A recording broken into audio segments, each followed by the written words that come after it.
खुलुमबाय गिबियावनो बर' रादाब नायनानै मोजां मोनग्रा गासैबो रायजो राजा नोंथांमोनखौ आंनि चेनेलाव फिन खेबसेबाव बरायनाय बावहरग्रोनाय थाबाय। आसा खालामो बयबो मोजाङै दङ।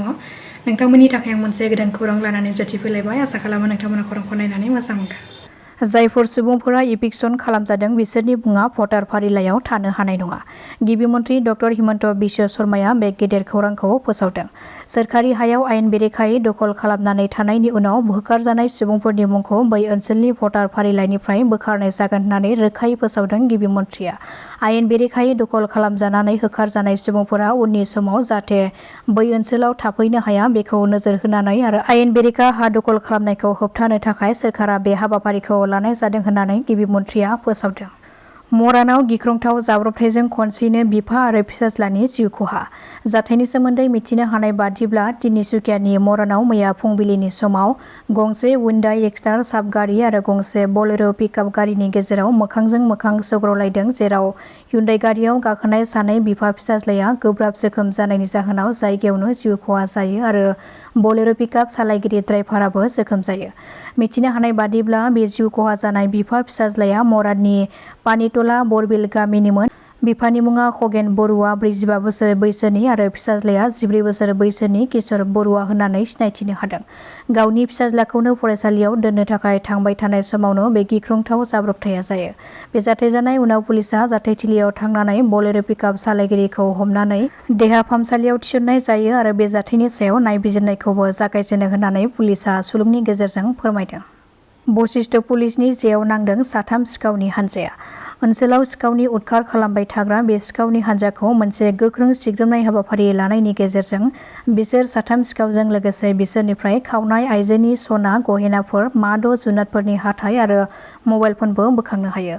हमजानाय सिखावफोरनि मुंफोरा फारियै हाथिगावनि आकाश सरकार, लखरानि सन्जय बासक आरो रतन हालय। BTR सोरखारनि हाग्रा बिफाननि साख्रिनि फिथाइ फोसावनायनि सायाव बेले-बेजे थासारि। गोबाङानो साख्रिनि फिथाइ फोसावनायखौ लानानै गोजोननाय गैयैखौ फोरमायदों आनजाद होगिरि सुबुंफोरा, जेराव बेनि हेंथायै गोख्रों खुद्रिसानाय हाबाफारि लानायखौबो नुनो मोननाय जादों।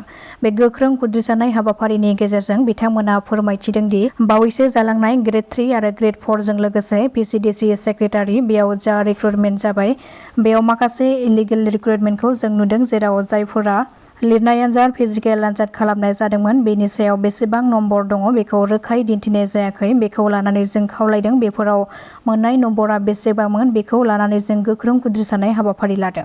जायफोर बिथांमोना रिक्रुटमेन्टखौ मोनदोंब्ला बेनि नम्बरखौबो जोंनो रोखायै दिन्थिनानै होनांगौ। BTRआव जेखिजाया साख्रिनि फिथाइ फोसावाथों मानो बेयो रोखा-रोखायै फोरमायनाय जानांगौ, जाहाथे आनजादाव जिरायनाय बिजाथिफोरा गोजोनो होननानै गोख्रों रावजों दाबि खालामदों।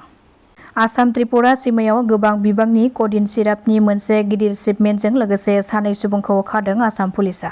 बेफोर निसानि क'डिन फस्फेट सिरापफोरखौ सराइबारि आउटपस्टआव सिग्रोमनायनि गेजेरजों गंसे गारिनिफ्राय बोखांनो हायो। मख'नो गोनांदि आफिं एबा मर्फिननिफ्राय लानाय क'डिन फस्फेटखौ गेजेर थाखोनि सानाय, गुजुनाय आरो डायेरियानि फाहामथायनि थाखाय बाहायनाय जायो। मिथिनो हानाय बादिब्ला बे मुवाखौ गोबाव समसिमहालागै बाहायोब्ला देहानि गोबां खहा जानोबो हागौ।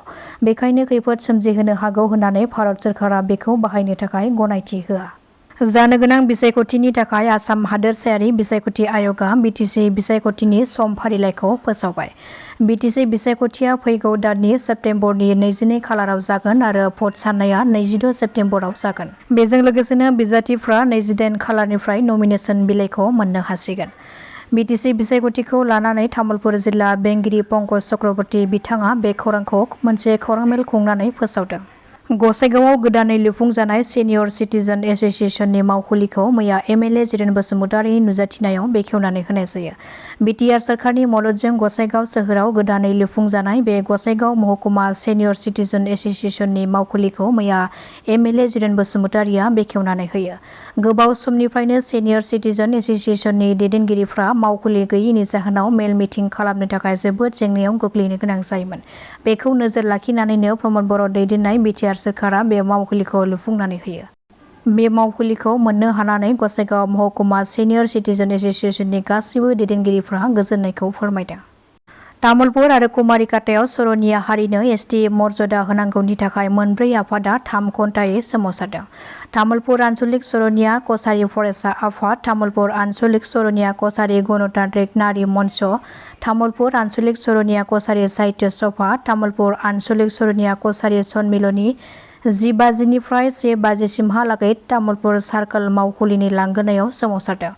बेजों लोगोसेनो दारांगाजुलि आन्चलिक सरनिया कसारी साहित्य सभा, दारांगाजुलि आन्चलिक सरनिया कसारी सन्मिलनी, दारांगाजुलि आन्चलिक सरनिया कसारी फरायसा आफाद, दारांगाजुलि आन्चलिक सरनिया कसारी गणतान्त्रिक नारी मञ्चआबो कुमारिकाटानि दुर्गा मन्दिरनि लांगोनायाव 11 बाजिनिफ्राय 2 बाजिसिमहालागै सोमावसारदों। बे सोमावसारनाय हाबाफारिनि गेजेरजों सरनिया कसारीनो थाबैनो एसटि मर्यादा होनांगौ आरो सरनिया कसारीनो थाबैनो साहित्य परिषद दाफुंनानै होनांगौनि दाबिजों आसामनि गिबि मन्थ्रिनिसिम गोसोखां बिलाइ दैथायहरदों होननानै फोरमायथिदों बिथांमोना।